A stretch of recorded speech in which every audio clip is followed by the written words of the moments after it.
ఎవడు అడ్డం వస్తే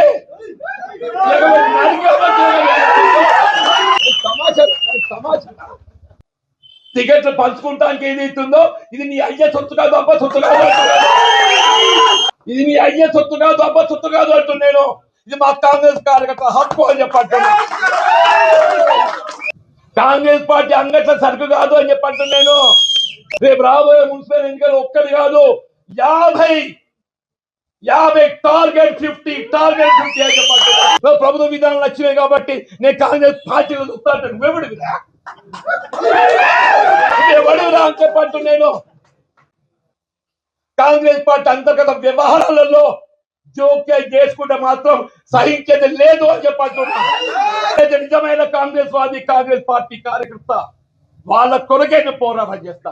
కానీ సందులు వచ్చేటోళ్ళు, సందులు దూచేటోళ్ళు మాత్రం ఏదైతుందో సహించేది. ఇలా శ్రీరామచంద్ర ప్రభు ఏదైతుందో ధర్మానికి కట్టుబడి ఉన్న రావణాసుడి 10 తలలు నరికిండు. రావణాసుడి 10 తలలు నరికిండు. నువ్వెంత నీకు ఒక్క తలకాయ ఉంది.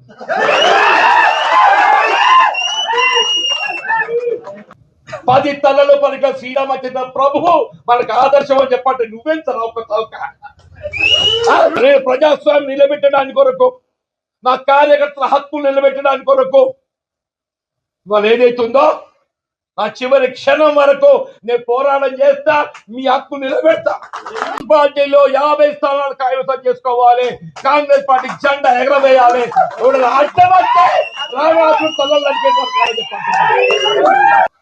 ఇవాళ పాండవులు అటువంటి అజ్ఞాతవాసం చేసింది.